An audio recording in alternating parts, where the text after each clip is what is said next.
சட்டமன்ற உறுப்பினர்கள் தொடர்பாக புகாரிலும் பெயர் இல்லாத நிலையில், எஃப்ஐஆரிலும் பெயர் இல்லாத நிலையில் என்னுடைய பெயர் சேர்க்கப்பட்டு அதற்காக முன்ஜாமீன் பெற்று காவல் நிலையத்தில் தொடர்ந்து காலையும் மாலையும் கையெழுத்திட்டு வருகின்றேன்.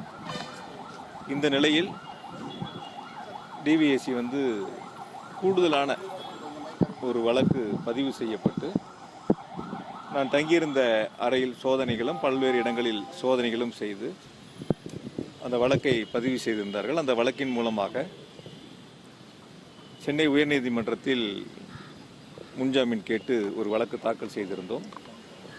அந்த வழக்கு தள்ளுபடி செய்யப்பட்ட நிலையில் உச்சநீதிமன்றத்தில் அது குறித்து வழக்கு தாக்கல் செய்வதற்காகவும் அது குறித்து எங்களுடைய மூத்த வழக்கறிஞர்கள் மற்றும் சட்ட வல்லுநருடன் கலந்து ஆலோசிப்பதற்காகவும் எனக்கு இந்த கையெழுத்திடுவதிலிருந்து குறிப்பிட்ட நாட்கள் விலக்கு அளிக்க வேண்டும் என்று ஒரு கடிதம் காவல் நிலையத்திற்கு என்னுடைய விசாரணை அதிகாரிக்கு அனுப்பி வைத்திருந்தேன்.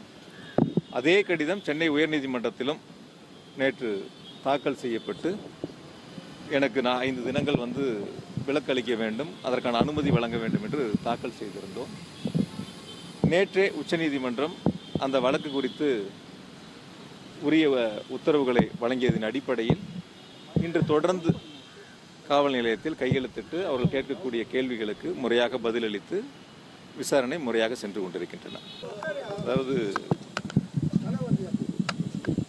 ஒரு ஆக்கப்பூர்வமான அரசு என்றால் மக்களுடைய அடிப்படை தேவைகளை, கோரிக்கைகளை, மக்களுடைய குறைகளை நிறைவேற்றக்கூடிய அந்த பணிகளில் கவனம் செலுத்தாமல் வழக்குகள் போடுவதிலே இந்த அரசு, தாவேக அரசு முனைப்பு காட்டி வருகிறது. நீங்கள் பார்த்துருப்பீங்க, நான் மட்டும் இல்லை, யார் யார் மேலையெல்லாம் எப்படிப்பட்ட வழக்குகள் எல்லாம் தொடர்ந்து வந்து கொண்டு இருக்கின்றன என்று. நீதிமன்றம் இருக்கிறது, வழக்கறிஞர்கள் இருக்கின்றார்கள். சட்டப்படி எத்தனை வழக்குகள் போட்டாலும் சரி, இல்லை இந்த வழக்குகளாக இருந்தாலும் சரி, நீதிமன்றத்தில் எதிர்கொண்டு இந்த வழக்குகள் அனைத்தும் பொய்யான வழக்குகள் என்பதை நாங்கள் நிரூபித்து காட்டுவோம்.